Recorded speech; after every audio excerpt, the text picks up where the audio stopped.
మా పొత్తు కూడా ఎందుకో మీరు ఆలోచిస్తే మీకు ఒక అవగాహన వస్తుంది. ఏ ముఖ్యమంత్రి అయినా ఒక అభివృద్ధి కార్యక్రమాలు చేసి తద్వారా పరిపాలన చేస్తారు. కొత్తగా ముఖ్యమంత్రి వ్యక్తి ఒక పక్కన మీరు చూస్తే ఒక సంక్షేమము ఒక అభివృద్ధికో నాంది పలుకుతారు.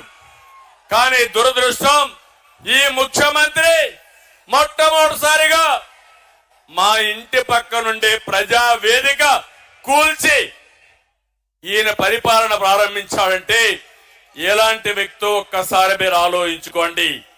అది ఇతని నిజమైన నైజం. ఏది కూడా ఒక పద్ధతి ప్రకారం చేయకుండా ఎక్కడికక్కడ ఒక విధ్వంసానికి దారి తీశాడు.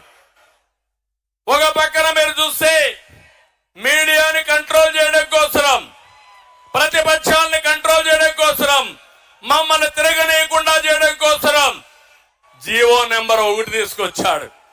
నియంత్రణ పెట్టాడు. మీటింగ్లు అడ్డుకున్నాడు. ప్రజాస్వామ్యాన్ని అపహాస్యం చేశాడు. అది తీసుకొచ్చి ఈ నిష్ట ప్రకారం ఎన్నికల ముందు ముద్దులు పెట్టిన ముఖ్యమంత్రి ఎన్నికల తర్వాత మీడియా పైన అందరి పైన పిడిగుద్దులు గుద్దే పరిస్థితికి వచ్చాడంటే ఇది ఇతని స్వభావం. అదే అహంకారం ఇతనికి. ఇంకో పక్క మీరు చూడండి, ఈస్ట్ గోదావరి జిల్లాలో డ్రైవర్ సుబ్రహ్మణ్యాన్ని చంపి ఈయన కారులో ఎమ్మెల్సీ కారులో డోర్ డెలివరీ చేశాడంటే ఎలాంటి అహంకారమో మీరు ఒక్కసారి ఆలోచించుకోవాల్సిన అవసరం ఉంది. అన్నా క్యాంటీన్ పెడితే 5 రూపాయలకే ఒక పూట తిండి పెడితే అలాంటి అన్నా క్యాంటీన్ ని మూసేయడమే కాదు, అన్నా క్యాంటీన్ ద్వారా అన్నం పెట్టకూడదన్న దుర్మార్గుడు. అలాంటి వాడిని మీరు చూస్తే ఇది ఒక పెత్తందారీ వ్యవస్థకు నిదర్శనం అని చెప్పి కూడా నేను మీకు తెలియజేస్తున్నా.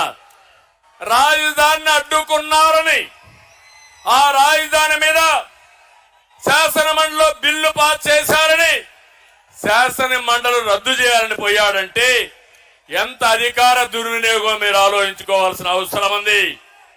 మాస్క్ అడిగిన దళిత డాక్టర్ సుధాకర్ ని పిచ్చోడిని చేసి చంపేశారు. ఇది అతని అరాచకానికి పరాకాష్ట అని చెప్పి కూడా నేను మీకు తెలియజేస్తున్నా.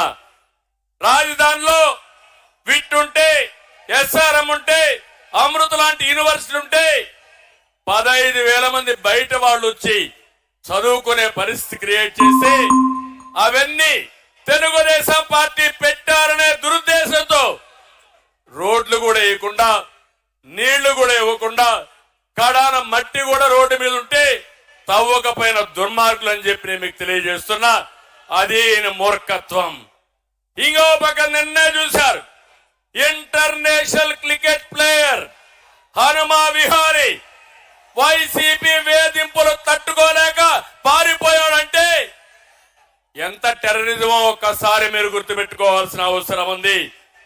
కడాన మీరు ఒక్కసారి ఆలోచిస్తే తన సొంత చెల్లెలు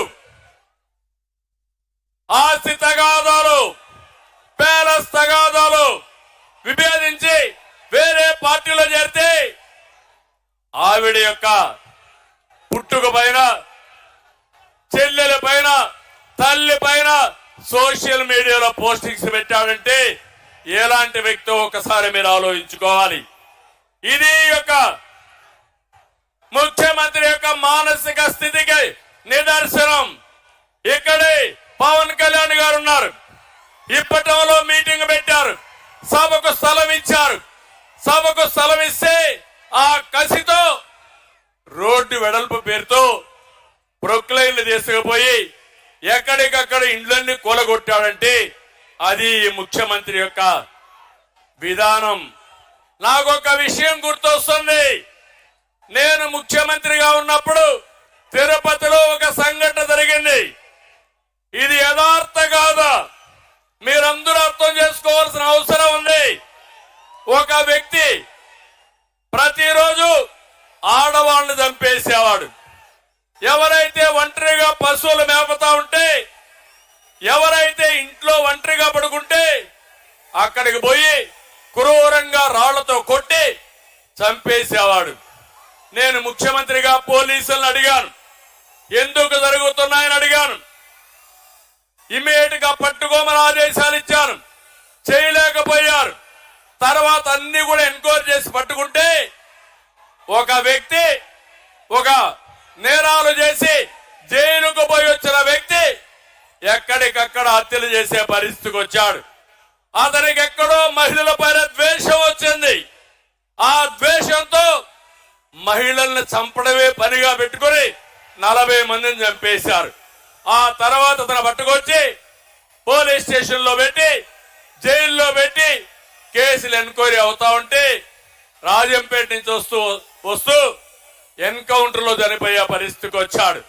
నేను ఒకటే చెప్తున్నా, ఆ కేసుకు ఈ కేసుకు ఒకసారి చూస్తే ఈ ముఖ్యమంత్రి ఈ రాష్ట్రాన్ని సర్వనాశనం చేయడం కోసం ఆయనకు డబ్బులు కావాలి, రాజకీయ వ్యాపారం. దీనికి అడ్డొస్తే చంద్రబాబు లెక్కలేదు, పవన్ కళ్యాణ్ లెక్కలేదు, వేదిక పైన లెక్కలేదు, మీరు లెక్కలేదు. అందరినీ అణిచివేయడమే ఆదేశంగా పెట్టుకుని ముందుకు పోయే పరిస్థితికి వచ్చాడు. నేను అందుకే మిమ్మల్ని అందరినీ కోరుతున్నా, ఈ రోజు మనందరి పైన ఒక పవిత్రమైన బాధ్యత ఉంది. వైఎస్ఆర్ కాంగ్రెస్ పార్టీని చిత్తుగా ఓడించి